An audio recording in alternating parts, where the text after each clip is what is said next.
and Bezier surfaces are comparatively easier to understand if we have some idea about these, we have an idea how these Bezier curves and Hermite splines work. Okay, so we'll begin with Hermite spline today.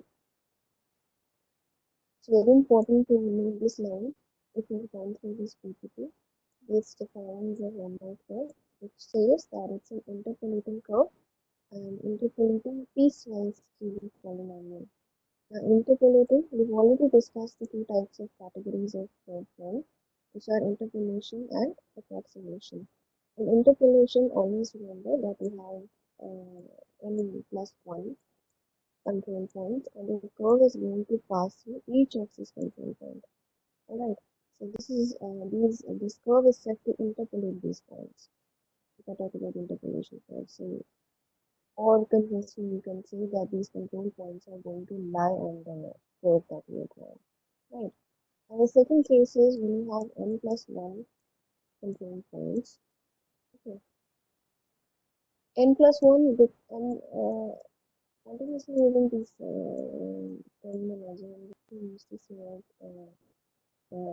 sessions because it's easier to define the degree and compare for each of the curves that we discussed. Okay, for example, in these here you get a polynomial equation for the same curve, which is 1 less than the control points which you have. So you're going to have n degree polynomial equation for a Bezier curve as we already discussed. Right. So I have n plus 1 data points. The second category, could you please mute your audio?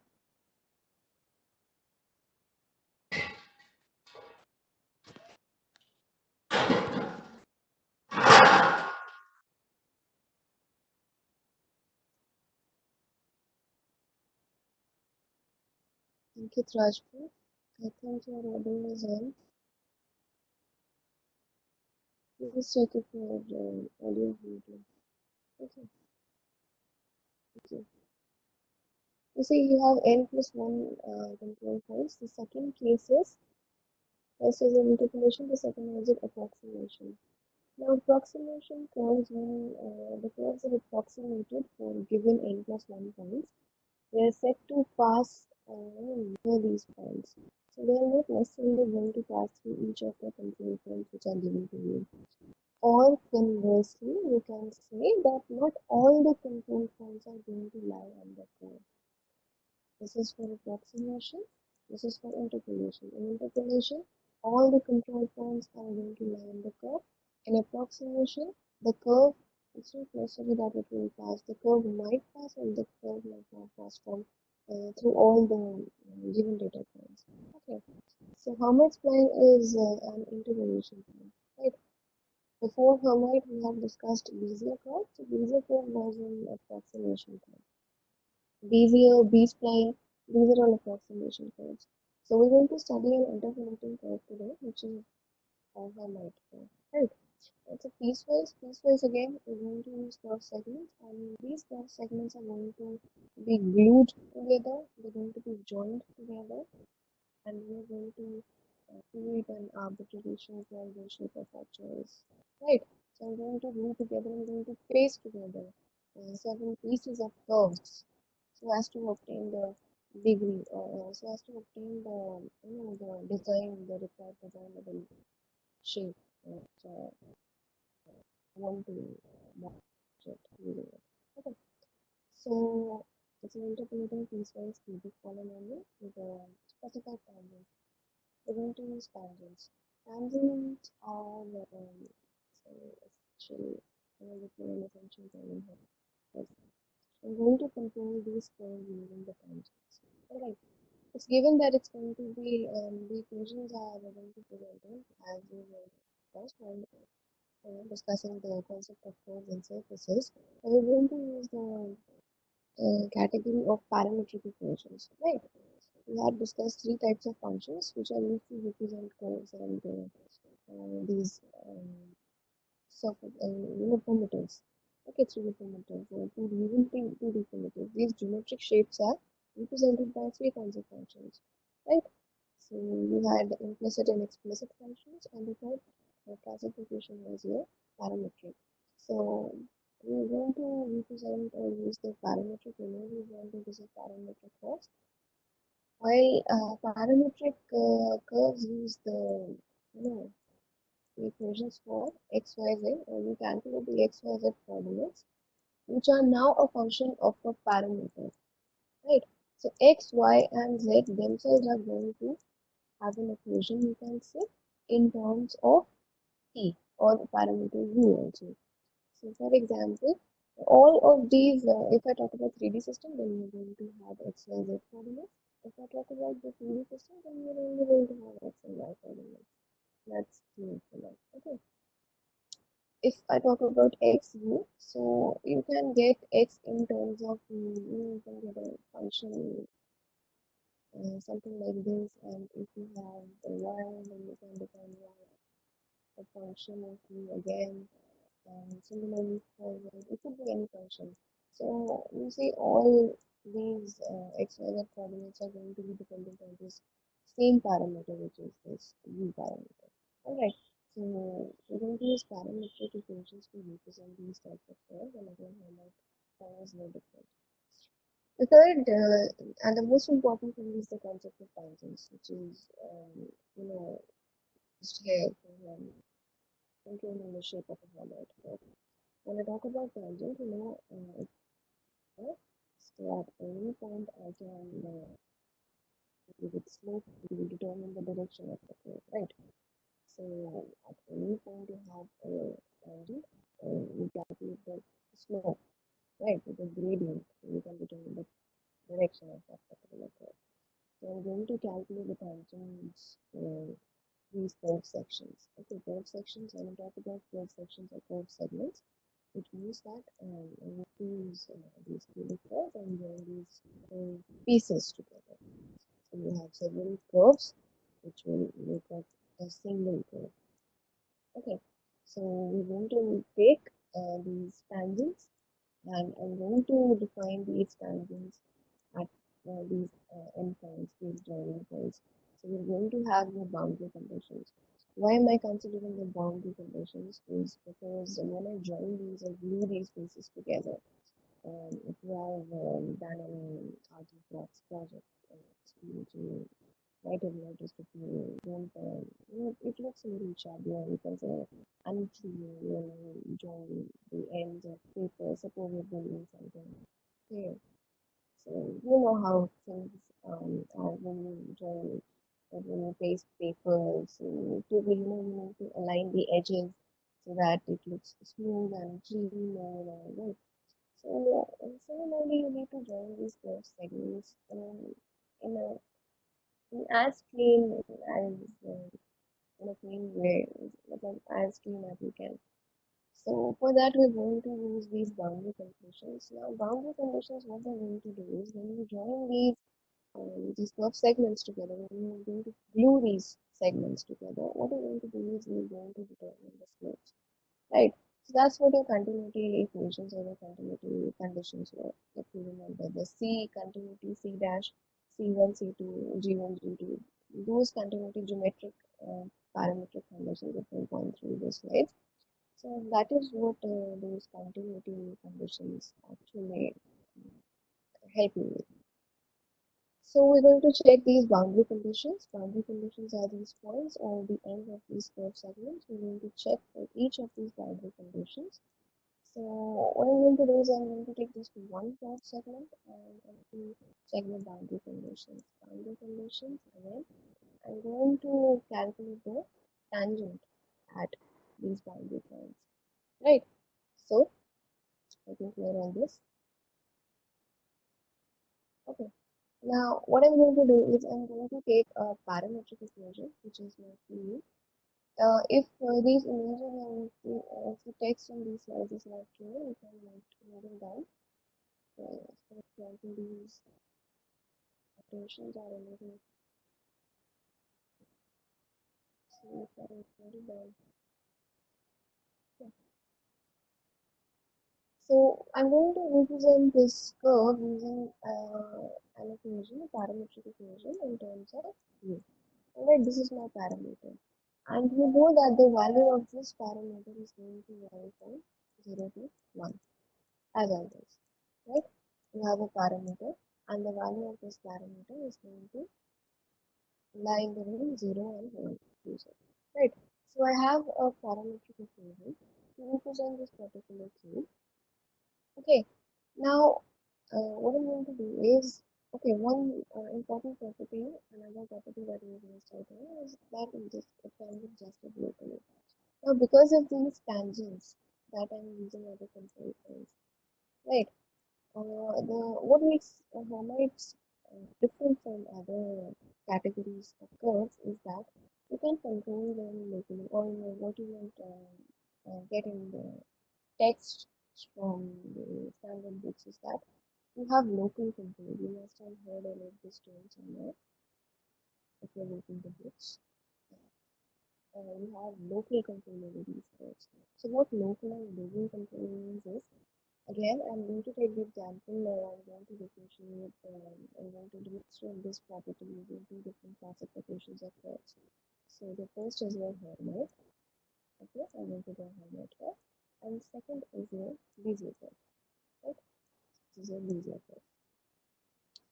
So Hermites, when I say that they have a local control, means that you know that I'm going to calculate the slope. So how am I going to calculate the slope? I'm going to, if this is the time, if this is the starting point and this is the ending point, okay, this is not exactly a straight line. So let's assume this to be a curve, right? This is a curve section, this is a curve segment.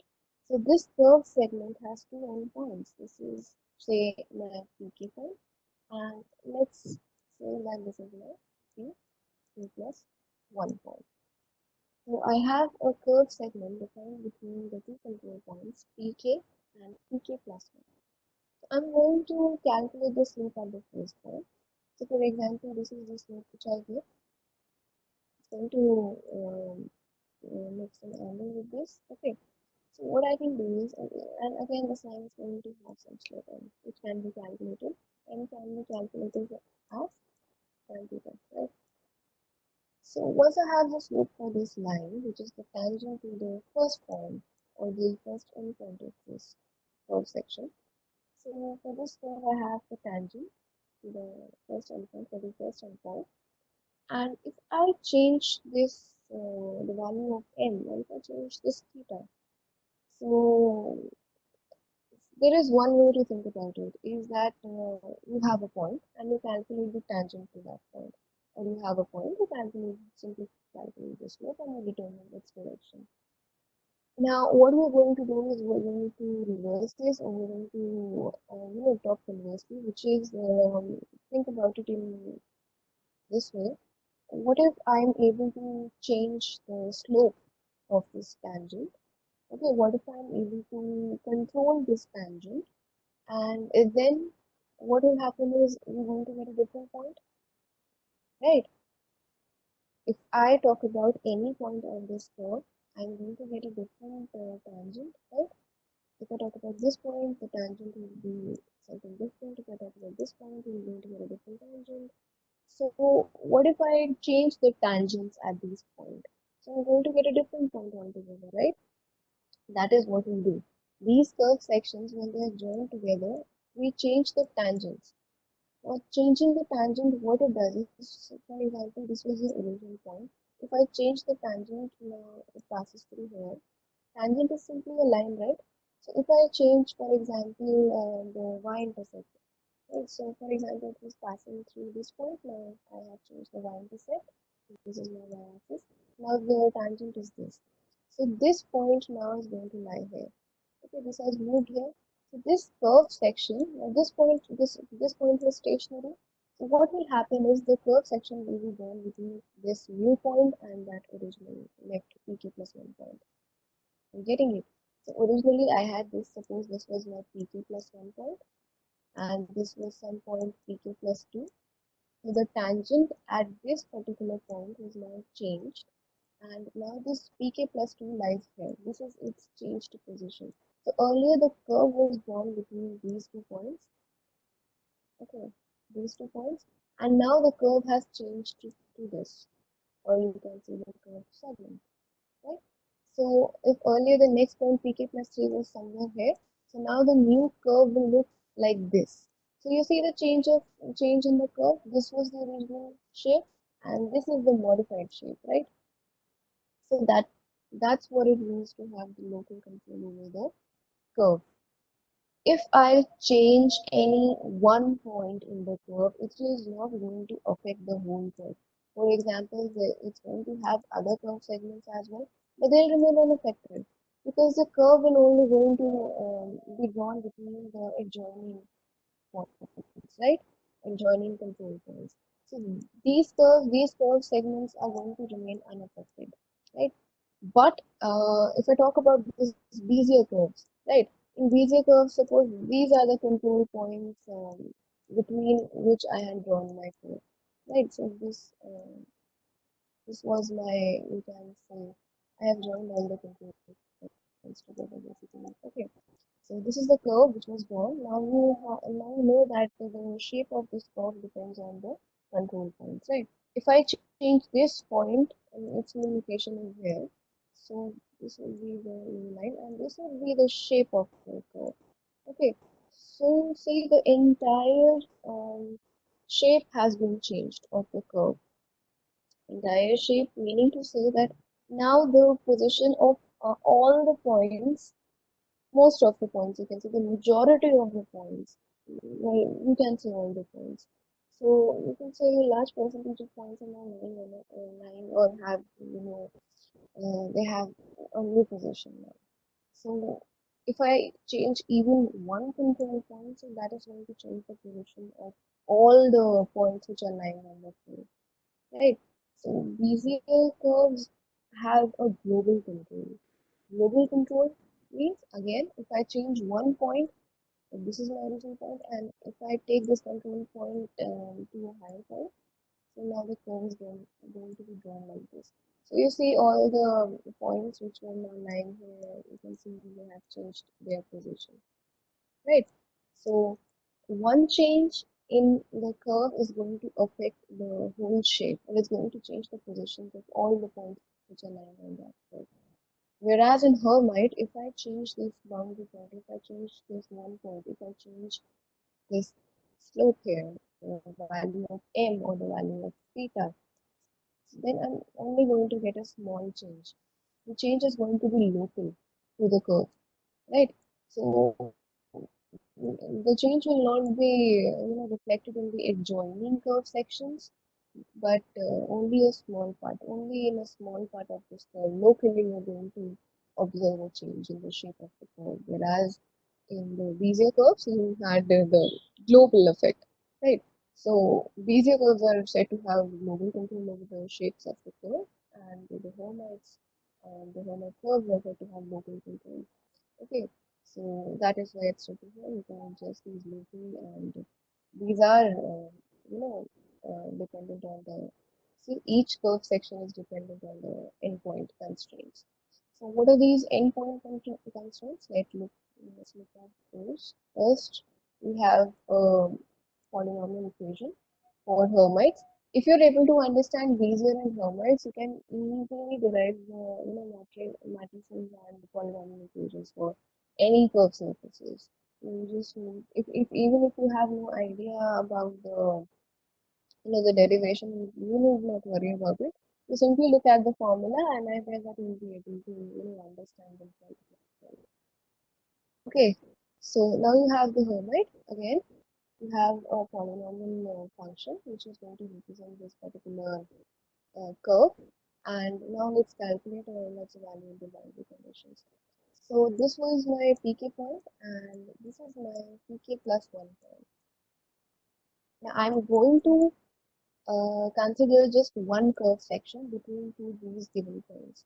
Alright, so this whole curve is going to, like for example, you have this curve, right? So it's going to be made up of several control points. I'm only considering a piece of it, just smaller segment, just one segment. Okay, just one piece of it. All of these pieces are going to be glued together. I'm just going to consider just one piece of it. Okay, so I have a curved segment with me, and it is defined between the endpoints pk and pk plus 1, right? And you know the value of this parameter u, this polynomial equation or this function of this curve is dependent on the parameter u. You know that the value of u ranges from 0 to 1, right? If I put u is equal to 0 in the polynomial equation of this curve, I'm going to get this endpoint, which is pk. And if I put the value of 0 in the polynomial equation of this curve, sorry, 1, if I put 1, I'm going to get the second endpoint because u's value ranges from 0 to 1. If I put the least value or the minimum value, I'm going to get the left endpoint. If I put the value of u as maximum, I'm going to get the maximum or the right endpoint. Right? And if I put the value of u, you can say zero point 0.5, I'm going to get the middle point. If I put zero point 0.3 or 0.45, I'm going to get a point somewhere here. If I put the value of u, I'm going to get a point. If I put the value of u as 0.7, I'm probably going to get a point somewhere here. What does it mean when I say getting a point? Is that when I put the value of u, I'm going to, where am I going to put the value of u? We have equations defined for x, y, and z. Okay, in terms of u. So we're going to put the same value of u in all the three equations. For example, if I put u is equal to 0, so that's going to give me the x, y, and z coordinates of pk. If I put the value of u in all of these equations as 1, so I'll get the x, y, z coordinates. These are going to yield the coordinates basically. Okay, so I'm going to get the z coordinate from this equation. I'm going to get the y coordinate from this particular equation. I'm going to get the x coordinate from this particular equation. So, uh, putting the value of u as 1 will yield the x, y, and z coordinates in the location of the endpoint pk plus 1. This is clear? Then you have, you know that the value of is going to range from 0 to 1. So I need to check the boundary conditions. Boundary conditions, again, I only need to consider these two endpoints and these two values of u, which are 0 and 1. And the third point is I'm going to use tangents, which we've already discussed, and the tangents are going to be calculated where? At the endpoints, right? Again, which are the endpoints? pk and pk plus 1. So the polynomial equation at point pk will be pu, where the value of u will be 0, so p0. p0 will give me the xyz coordinates of this particular endpoint. Okay, and if I need to calculate, if I want to calculate the tangent at P0, what I'm going to do is I'm going to differentiate it. Remember, M is your slope, right? You're going to get it, you are going to calculate the derivative at this point, right? So, what I'm going to do, first equation can be obtained by simply putting the value of P0. So, this is the first point, and the second point can be obtained, which is Pk. You see, when I put the value of u as 0 in Pu, I am going to get the first endpoint, which is Pk. If I put the value of u as 1, I'm going to get the second endpoint, which is Pk plus 1. Okay, this is Pk plus 1. Wherever you see some term of this length, throughout this property, it's going to be Pk plus 1 only. Okay, so if it's not clear in this little, you can just note it down somewhere. It's all pk plus 1 only, wherever you see this. Okay. So these two equations are basically to get the two endpoints. Now I also want the tangents at these points. So what I'm going to do, I'll calculate the derivative of these two equations. So P0 and P1 derivative would be P dash 0 and P dash 1. P dash 0 is the tangent at u is equal to 0, which is my first endpoint. And P dash 1 is my tangent at the second endpoint. P dash 1 is the second endpoint where the value of u is 1. U is equal to 1 was yielding the second endpoint. So when I calculate the derivative, I am going to get the slope at this point. So I have the four conditions with me. This dpk, This capital T represents what? It's denoting derivative. Okay, so derivative of point pk, because u is equal to 0 and u is equal to 1 gives me pk plus 1. So I'm going to calculate the capital D, which is representing again the derivative of this pk plus 1. Right? So I have the slopes of these 2 points, endpoints, and I have these 2 endpoints also. I have equations for these endpoints also. Let's calculate a matrix which is known as a Hermite matrix, which we're going to use to solve the equation, or you can obtain an equation to control the curve shape. So you have the polynomial equation, this PU, which we'll be talking about. Since it's a cubic curve, so it's going to be defined. This is a classification or a category of curve which has been predefined. So there's no question of why we have chosen the degree of 53 only. Okay, so these are pre-calculated formulas. So we're going to have a cubic curve here, which we're going to do together. Again, the degree 3 is useful because this is the least degree, you can say, which is non-planar and gives you better control, and you know has is more efficient while computing these curves. So again, if you have 50 control points, so you can't just write or represent that curve with a polynomial equation of the highest degree, say 49 or even 50. You're going to make things worse. Okay, so we have a cubic equation, which is some a constant multiplied by u raised to the power 3. Then you have some b constant, which is multiplied by u square, and you have c constant, and you have some d. Our task is to evaluate um, these coefficients. Okay, a, b, c, d. These a, b, c, d values are unknown, right? And you know that the value of u, this parameter is going to change from 0 to 1. So any this curve segment can be represented using the cubic equation. The cubic equation has highest degree 3. We're going to have a term with u is equal to u degree 3.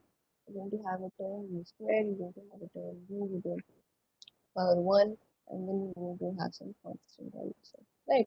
Now, what my task is basically right now is to evaluate or to find a way to determine these coefficients. Okay. So I have this equation.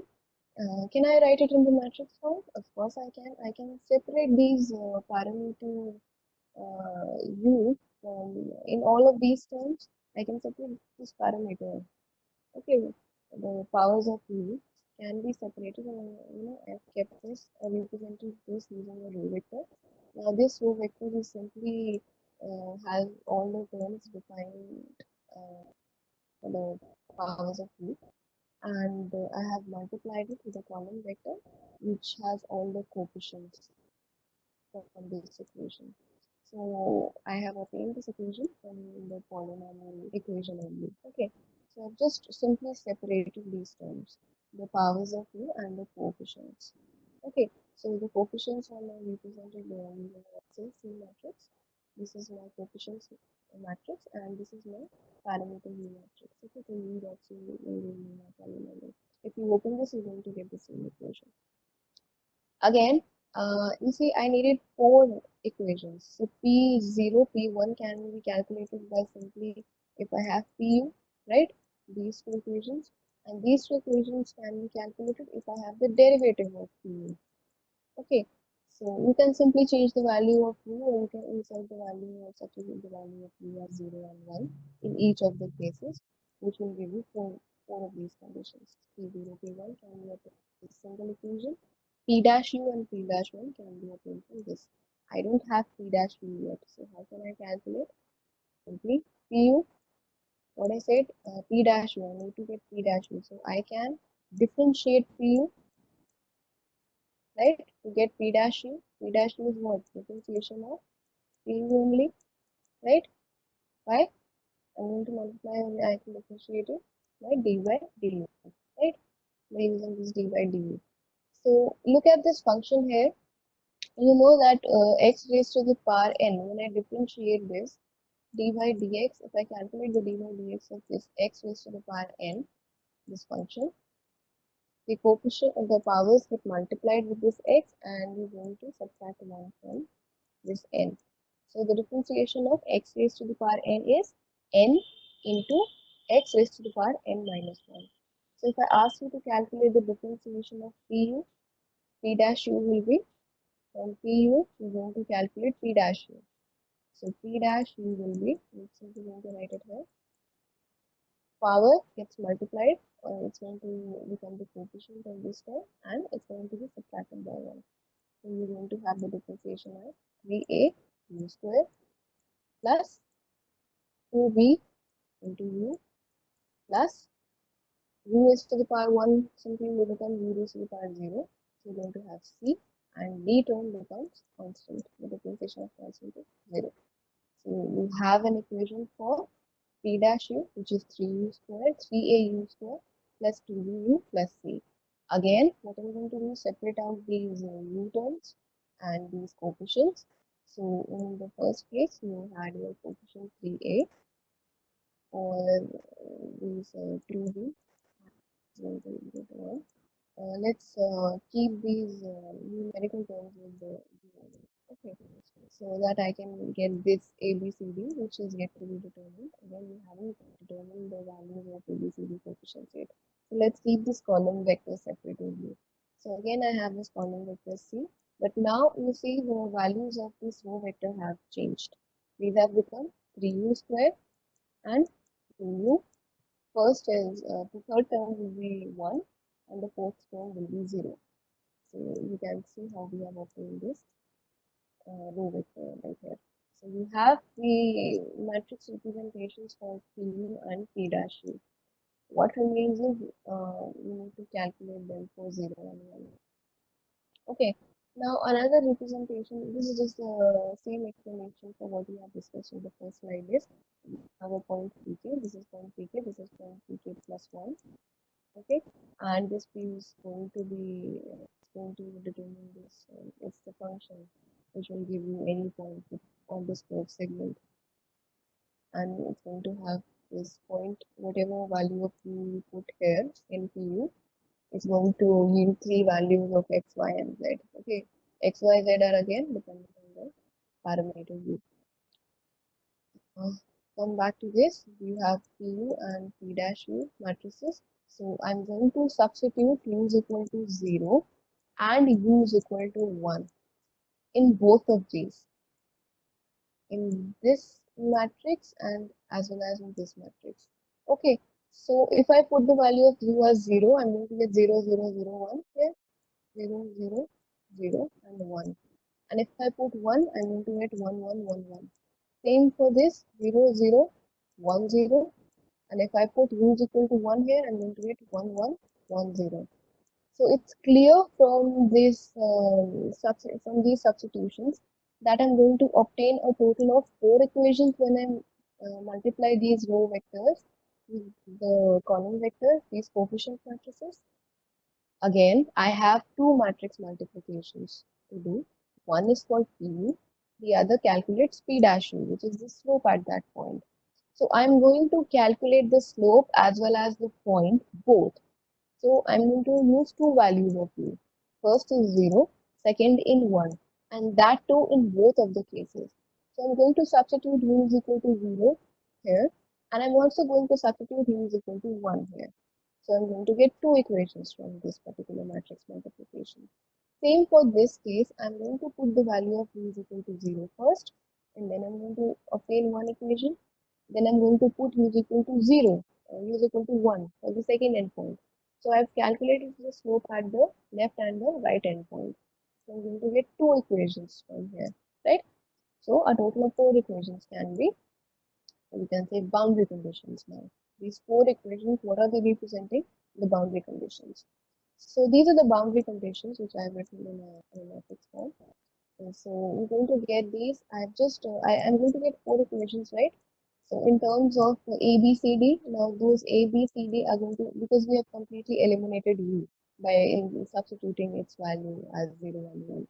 So I'm going to get these four equations in terms of A, B, C, D, right? So again, I have when you get those, suppose this comes out to be 3a plus 2b or whatever, right? So I'm going to separate out these ABCD and coefficients, and this is the coefficients matrix now, and this is my again ABCD, this my column vectors remain same. Okay, now you know that the values of this ABCD were unknown, right? So how can I calculate? I have this right in front of me, this equation. So what I can do is take this coefficient matrix to the other side. Alright, and remember whenever in matrix multiplications you take a matrix to the other side, what you're going to, what you're essentially doing is you are basically multiplying the whole equation with its inverse. If this is the matrix M, so you're basically multiplying M inverse. So this is your D matrix. Okay, so M inverse into M into this coefficients matrix. Okay, so this will give you 1. The product of an inverse with its the original matrix will give you 1. And on the LHS you see, we're going to get the inverse of this particular matrix. Or conversely, or in simpler terms, you can also say that when you take the matrix to the other side of equals to sign, what you get is the inverse of this particular matrix. So you're going to multiply the inverse of this matrix. You can easily calculate the inverse of this matrix. You know how to calculate this. Okay, so inverse can be multiplied by this column vector, and you can calculate the value of ABCD. So you can see this particular matrix multiplication now ABCD is equal to the inverse of this matrix, inverse of this matrix into this PK, these points. Okay, so this inverse, when I calculate, I get these values. This is what is known as your MH Hermite matrix. This is your Hermite matrix. So these points are going to vary or change according, these are going to change from question to question if you get a numerical to solve on this particular topic. So you will get these values. This is the Hermite matrix which you need to remember. These points are going to remain the same value. Okay. These are also the boundary constraints you can say. So what we can do is, if you remember the original equation was u, which was getting multiplied by a row vector, which gave you some terms, which had some terms whose elements were the powers of u, which were getting multiplied with your ABCD, right? So we have calculated this ABCD row vector, column vector, okay, which is MH into these points.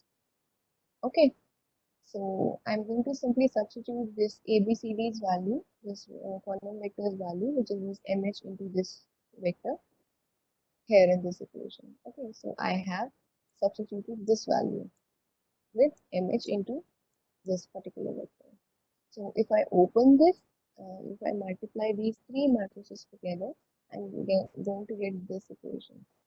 Okay, and again, I'm going to get some function of u when I multiply it with these coefficients, Hermite matrix, numbers, numerical values. So this equation I have just simply written them as, abbreviated them as, I've given them all the notation for a function, which is h naught u, h1 u, h2 in terms of u, and h4. Again, an h function, which is defined in terms of u. So you have your original points getting multiplied with these points. The summation of this whole will give you speed. So this is the equation for the Hermite curve. You know the derivation now. It's very simple. What we have done is simply this was our starting point. We know that Hermite curves have local control, so they're going to be controlled locally, which means that we are now going to consider only the endpoints. Second point is, if this is the original condition, I'm going to obtain, or I'm going to, how am I going to get that local control over these curves is by using tangents. When you know the word tangent has been mentioned, it means that now you have to consider the slope of this on these points, right? And you can calculate the slope by calculating the derivative of this equation. So the second step that we have done is we have calculated p dash u. Simply write these write this P and P dash U in terms of represent these equations using matrices, separate out these U terms and coefficients. Now the value of ABCD are unknown. So I'm going to find a way how I'm going to calculate the value of ABCD. How can I do that? I'm going to write these boundary conditions and I'm going to obtain the four equations. Remember, these are your boundary conditions. Okay, so I have PU value, I have the PU equation, I have this equation P dash U. So I'm going to get these four equations. So simply again separate the numerical values from these coefficients, and to calculate the inverse, take this matrix to the other side, and you'll have this numerical matrix when you calculate, which is known as a Hermite matrix. And take these two terms, substitute them instead of in place of this ABCD matrix, and you're going to get this equation. And we're going to separate this function, and we're going to write them as functions of U, H0, H1, H2, H3. Okay, so that is all for Hermites. We'll continue with this. Last is your B-spline only, so it will take hardly 10 minutes to finish. Okay, so if you have any doubt, you can ask, and just stay online for a minute. I have to have your attendance. The B-spline and curve is your last topic for the fourth unit. The most important topics in this unit are your B-spline and Hermite units. So you get a question on B-spline and Bezier, right? You get a numerical from Bezier. That is for sure you're going to get I'm going to get a question where you'll be asked to define the properties of Bezier curve, or you will be asked to list the advantages of Bezier and these spline curves, and these are the questions which are usually asked. How might we rarely get a question on how might? If you have any doubt, you can ask me.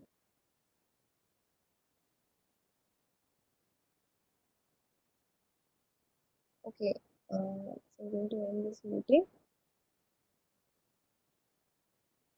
Thank you.